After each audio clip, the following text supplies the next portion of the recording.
जबरदस्त जबरदस्त। आवाम हमारे साथ खड़ी है। इतनी तरफ से हमें चैलेंजेस का मुकाबला है।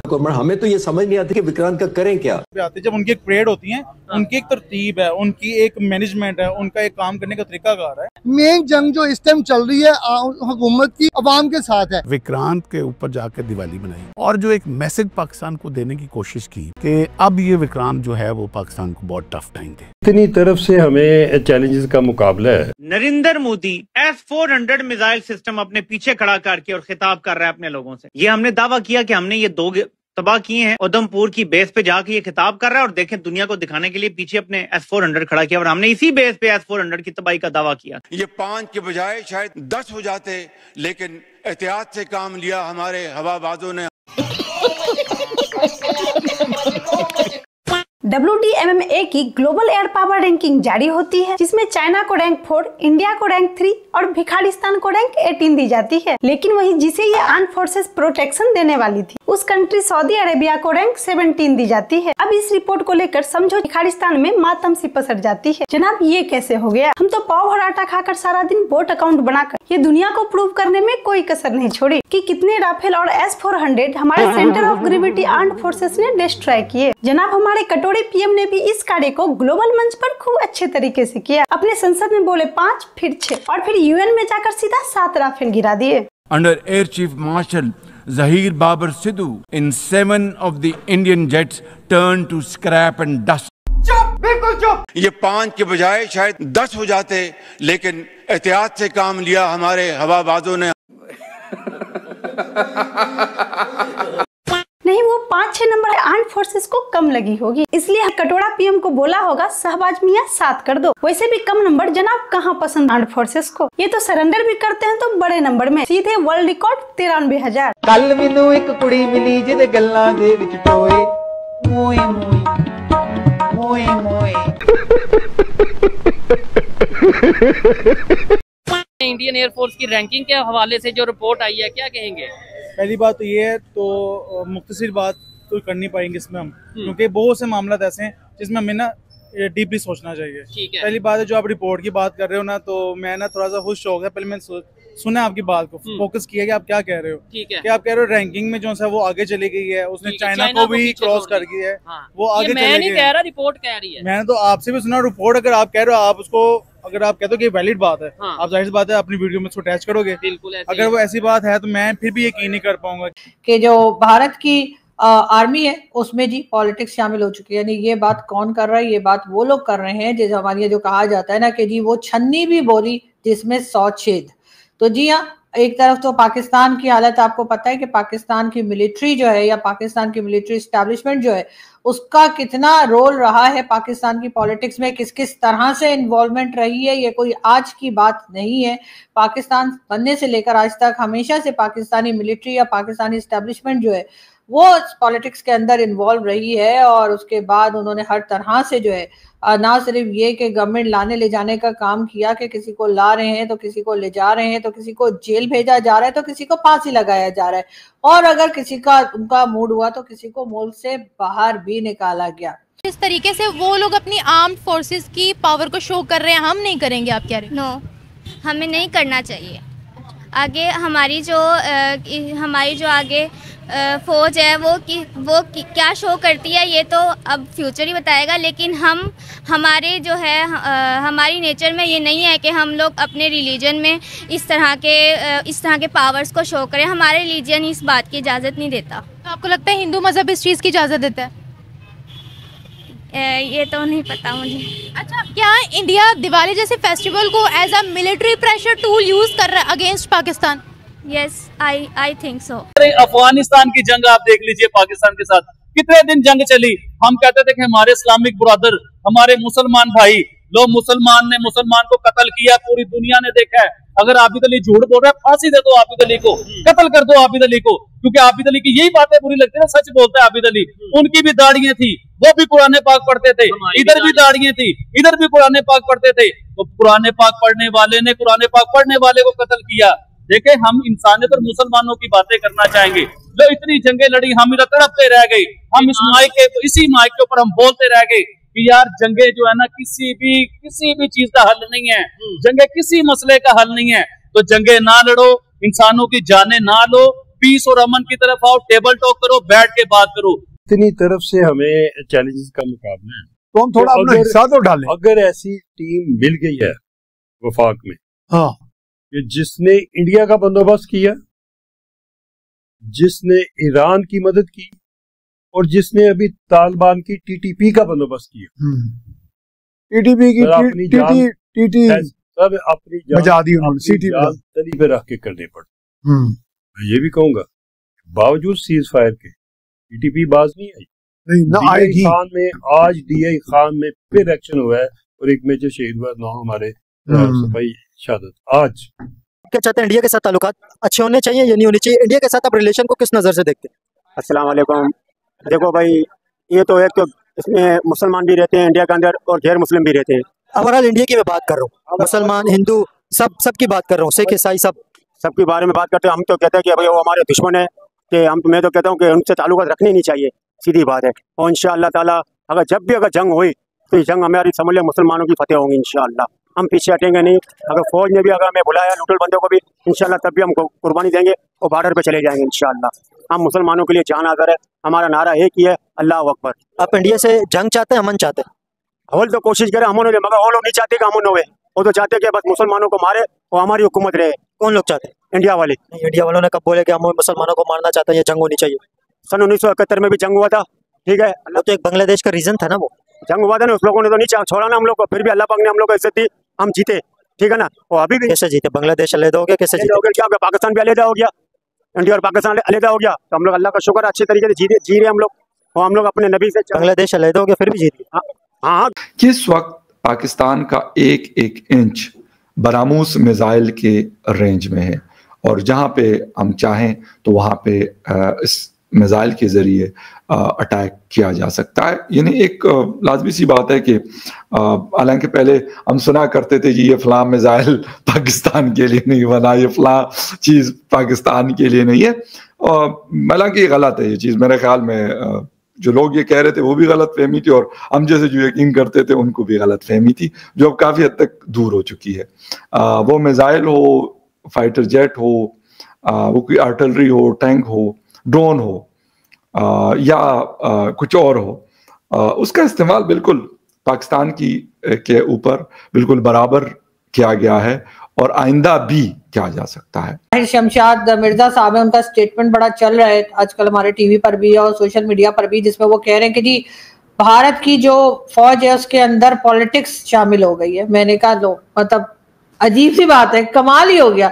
यानी हमारी क्या हालत है, उधर उनको दिखाई नहीं दे रहा, उन्हें भारत की फौज में पॉलिटिक्स दिखाई दे रही है। जी सर। हाँ, देखें, उन्होंने तो ये कहा था कि 2014 से भारत की फौज पॉलिटिकल हो गई है, उसमें पॉलिटिक्स शामिल हो गई है उनके कंडक्ट में। तो जरा इधर भी देख लेते हैं कि 1947 से कौन सी फौज है जिसके कंडक्ट में पॉलिटिक्स शामिल हुई, वो भी देख लेते हैं। तो मेरा ख्याल है कि इस तरह जो है ना, वो बात पता नहीं क्यों उन्होंने की, वो तंज कर रहे थे या वाकई सीरियस थे, मुझे तो समझ नहीं आई। लेकिन बहरहाल मेरा ख्याल है दूसरे को हिट करने से पहले अपने गिरबान में भी झांक लेना चाहिए। है इंडिया की जो हुक्मरान पार्टी है उसने सेलिब्रेशन भी किया कि भाई हमारी फोर्सेस इतनी आगे और इतनी बेहतरीन होती नजर आ रही हैं। नो डाउट उनकी फोर्सेस उनकी टेक्नोलॉजी में उनके मतलब ओवरऑल वो वर्क कर रहे हैं। दुनिया का हर कंट्री वर्क करता है, खुद को डेवलप करने की कोशिश करता है, खुद को बेहतर करने की कोशिश करता है। इवन अगर उन्होंने राफेल की रेंज बढ़ाई है, अगर वो अपने टेक्नोलॉजी में, अगर वो इवन हम बात कर लें स्पेस टेक्नोलॉजी की बात कर लें, इवन आईटी की बात कर लें, वो हमसे बेहतर जा रहे हैं तो उसे अप्रिशिएट करना चाहिए और ऐसी चीजों में मुकाबला होना चाहिए। मैं तो कहता हूं जंग करो इंडिया के साथ। पाकिस्तानियों को कहता हूं, हर आम पाकिस्तानी को, पाकिस्तान की गवर्नमेंट को, पाकिस्तान के अदारों को कहता हूं कि इंडिया के साथ हमने जंग करनी है और जरूर करनी है, लेकिन वो जंग करनी है टेक्नोलॉजी में। वो जंग करनी है एजुकेशन में, कि अगर इंडिया का एजुकेशन लेवल बेहतर जा रहा है तो हमें अपने एजुकेशन को बेहतर करने की जरूरत है। अगर इंडिया में इकोनॉमी उनकी बेहतर जा रही है तो हमें इकोनॉमी बेहतर करने की जरूरत है। अगर आज खबर आती है जी इंडिया किसी भी फील्ड में हमसे आगे जा चुका है और इवन बहुत सी फील्ड्स में वो हमसे आगे है, नो डाउट, तो हमें उसके ऊपर मुकाबला करने की जरूरत है, ना कि हम बॉर्डर पे खड़े होकर ये देखेंगे टांग किसके फौजी की ज्यादा ऊपर उठती है, जज्बा किसमें ज्यादा है। नो डाउट जज्बा मैटर करता है, लेकिन आज के दौर में जज्बे का नहीं, जज्बे से ज्यादा टेक्नोलॉजी, जज्बे से ज्यादा इकोनॉमी, जज्बे से ज्यादा आपकी जो स्ट्रेटेजी है, आपके डिप्लोमेटिक रिलेशंस हैं, वो मैटर करते हैं।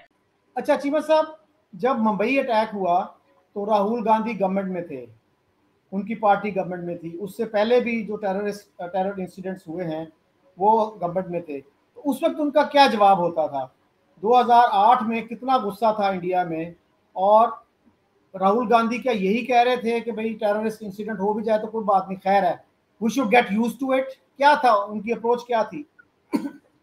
देखें, मुझे इतना पता है कि अगर इंडिया के अंदर दहशतगर्दी का वाक़या हो रहा है और इंडिया अगर कोई क्रेडिबल इंटेलिजेंस या इंफॉर्मेशन पाकिस्तान से शेयर करता है और अगर कोई ऐसी चीज़ है तो ठीक है, लेकिन अगर इंडिया के अंदर वहाँ पे होम ग्रोन एक ग्रुप हैं, वो कोई एक्टिविटी करते हैं तो उससे हमारा क्या लेना देना? तो इंडिया अपना हाउस इन ऑर्डर करे ना इस मामले में। तो इंडिया के लोग चीमा साहब ये भी कहते हैं कि पाकिस्तान को भी अपना हाउस इन ऑर्डर रखना चाहिए, और पाकिस्तान में तो एक बकायदा ऑपरेशन का नाम फितनतुल हिंदुस्तान रख दिया गया है। तो इसका मतलब है पहले से ही आपने डिसाइड कर लिया है कि जो भी कार्रवाई होगी वो इंडिया ही करवाएगा। बढ़िया। अब देखिए, हमारा मुल्क जो चैरिटी में है, किसी आज से कुछ 4-5 साल पहले दुनिया का नंबर 1 मुल्क था, और 4-5 साल पहले क्या, आप पिछले साल ही देख लें या 2 साल 3 साल पहले जी बिल्कुल, हम दुनिया के नंबर 1 चैरिटी, आज जो चैरिटी करता था वो खुद इंतजार कर रहा है कि मुझे कोई देखे जाए। इस कदर हमारे हालात बिगड़ चुके हैं। तो अभी भी हमारे हुक्मरानों को समझ नहीं आ रही कि मुल्क किस तरफ जा रहा है। मुल्क की जो सिमत है वो गलत, जो डायरेक्शन है वो गलत हुई पड़ी है, उसको दुरुस्त करने की बजाय मजीद ख़राब करें। यानी कि हम समझाने की बजाय, आवाम को डायलॉग की बजाय हम उनके साथ गलत ट्रीट कर रहे हैं। अब देखें, बिजनेसमैन भी अपनी इन्वेस्टमेंट यहाँ से उठा रहे हैं। आवाम के हालात ये हैं इस वक्त कि हम लोग अपने मुल्क में खाने पीने की चीज़ों में किल्लत होती है। मैंने हमारे एक मशहूर एंकर हैं, बड़े मशहूर एक शायर हैं, उन्होंने कहा कि पाकिस्तान 1947 में खुल गया। अच्छा, 1947 में खुल गया। उन्होंने कहा पाकिस्तान खुला नहीं है, बना है। उन्होंने बहुत एक तारीखी जुमला उस वक्त कहा था। उन्होंने कहा था जो मुल्क होता है ना, उसमें अशिया खुरनोश की कभी किल्लत नहीं होती। किल्लत होती है दुकानों में, तो दुकानें खुलती हैं। ये तो मुल्क बना कहाँ है, ये मुल्क है कहाँ? ये तो खुला है। डीपली हम देखा जाए बहुत अच्छा काम भी कर रहे हैं। वो अगर शायद टेक्नोलॉजी में आगे है ना, ये मैं नहीं कह रहा, ये नहीं कह रहे, पूरा पाकिस्तान इस चीज को एक्सेप्ट करता है जो एजुकेटेड है। अगर जज्बे की बात करें वो तो फिर हम कह देंगे नहीं जी उनकी टेक्नोलॉजी में वो जितने भी आगे हैं, जज्बा हम में ज्यादा है। जज्बे की बात तो ये देखें, मैं बींगा पाकिस्तानी, बींगा मुस्लिम, जज्बा मैंने बहुत ज्यादा है। अच्छा, मैं इस्लाम के लिए भी खड़ा हूँ, अपने पाकिस्तान के लिए भी खड़ा हूँ। सबसे पहले अगर अब जज्बे से रोक लेंगे, जज्बे से नहीं, हर काम में कहते हैं ना कि पहलवानी से अगर काम होते हैं, जज्बा पहलवान होता है, ताकत तो कहते हैं हम। कुछ काम कलम से, कुछ जुबान से, कुछ जिस्मानी तौर पे। अब आपके पास कलम की ताकत है, हमारे हुकूमत के पास है, उसके पास है, जो जज बैठे हुए हैं, जो हमारे पॉलिटिशियंस हैं, सबके पास कलम की ताकत है। उनके पास अथॉरिटी है कि वो आपको ना साइन करके दे देते हैं, आपने उस काम पे पूरा करना ही करना। नहीं, मैं कह रहा हूँ एक साइड से फायर आ रहा है, अगर आप मुझे फायर करोगे, मैं जज्बे कर रहा हूँ, मुझे मार दो, ऐसा तो नहीं होगा। मैं जाहिर बात बुलेट प्रूफ जैकेट पहनूंगा, अपने आप को उसके मुखालिफ से उसमें चलूंगा, उससे बचूंगा। जज्बे से नहीं काम होता है, कुछ काम दुनिया इसका फैसला करेगी। मेन जंग जो इस टाइम चल रही है हुकूमत की अवाम के साथ है। आप महंगाई का आलम देखिए, टमाटर किस तरफ जा रहा है। आप इस चीज को खुद देख लें, मुर्गी किस तरफ जा रही है। क्या टमाटर की कीमत है? 600 रुपए इस टाइम इसका रेट है। चीनी 250 रुपए पे चली गई है। आटे की क्या? आटा इस टाइम जो पहले रेट था उससे ऊपर चला गया, फिर भी 2200 रुपए का 20 किलो हो गया भाई का। 2200 रुपए का 20 किलो, यानी कि दालों का रेट कहाँ पे चला गया है, महंगाई, बिजली कहाँ पे चली गई है। अब तो सुई गैस जो फिक्स कर दिया 1800 रुपए, वो हर घर में आना ही आना है, चाहे वो घर बंद है। कुछ रूल्स हुकूमत के जो हमारे इस तरफ जा रहे हैं, जंग की तरफ थोड़ी अपनी तवज्जो हटाएं। ये जो अवाम जंग कर रही है, अपनी महंगाई अपनी जात के साथ इस तरफ तवज्जो करें। आपकी मेहरबानी है, ये जंगों की तरफ से थोड़ा तवज्जो हटा दें। मैं लड़ांगा और मेरे नाल, इन चीजों को नहीं, आप मुझे बताएं बेरोजगारी और गुर्बत से पाकिस्तान में कितने लोग मार रहे हैं डेली बेस पे, कितने लोग परेशान हैं? आप देख लें, कराची को उठा कर देख लें, लाहौर को, मैं बड़े शहरों की बात करूंगा। इस टाइम जो मैंने रिसेंटली इसका सर्वे देखा है, जो पिछले साल से अब गुर्बत की थोड़ी सी शरह बढ़ गई है। आप खुद भी इस चीज का सर्वे करके देख भी सकती हैं। मैं कोई हवा में बात नहीं कर रहा, मेरा दिल रोता है इस चीज के ऊपर। क्यों कि पाकिस्तान की अवाम एक एक चीज, मैं हूँ एक आम आदमी, ये जितने लोग खड़े यहाँ पे इस चीज को देख रहे हैं, और ये सारे एक दिहाड़ीदार बंदे हैं, इनको कैसे 1000 रुपए 1200 रुपए कमाने वाला बंदा कैसे इस चीज को सरवाइव करेगा। हुकूमत को इसके ऊपर एक पॉलिसी बनानी चाहिए। आज तक मैंने कुछ सुना नहीं है कि आज बेरोजगार और जितने भी लोग हमारे गुर्बत की लकीर के नीचे है, आज इनकम तलिक मीटिंग है। आज हम बैठे हैं इन सर जोड़ के, इनको लेके इस गुर्बत की जंग के खिलाफ आज हम बैठे हैं। कहाँ पे बैठे हैं, मुझे दिखाएं। मेरा इस चीज के ऊपर आप लोगों के हुक्मरानों के साथ मेरी डिमांड है। क्यों, मैं इधर का शहरी हूँ। माने तो फिर जब गुर्बत से जंग जीते हैं। देखिए ना, अब 72 साल 74 साल 76 साल हो गए हमें, गुर्बत की लकीर से नीचे जो नीचे गया वो नीचे ही है, वो दोबारा उठ के ऊपर आता मैंने नहीं देखा। और काइंडली कोई इस तरह की पॉलिसी, कोई इस तरह के पॉलिसी मेकर होने चाहिए जो आपको पॉलिसी दे के या जो नीचे से उठ के ऊपर भी आ सके। आपने देखा होगा अमेरिका हो गया, चाइना हो गया, या दूसरे जो कंट्री डेवलपमेंट की तरफ जा रही है, डेवलप हो चुके हैं, वो ऐसे जंगों में इन्वॉल्व होते हैं। वो पैसे देते हैं किसी कंट्री को, जाओ जाओ यार मेरी जाके जंग लड़ाओ, मेरे हिस्से की जंग आप लड़ाओ, ये लो वेपन, ये लो पैसे। हम हमेशा जंग में खुद डायरेक्ट इन्वॉल्व हो जाते हैं। बात आपकी ठीक है। तो दोस्तों ये थी आज की वीडियो। इस वीडियो पर आपकी क्या राय है, आप अपनी राय कमेंट में दे सकते हैं। अगर आपको वीडियो पसंद आई हो तो वीडियो को लाइक कर चैनल को सब्सक्राइब कर लीजिएगा, ताकि ऐसी ही वीडियो आप और भी देख सके। आज की इस वीडियो में बस इतना ही। जय हिंद, वंदे मातरम।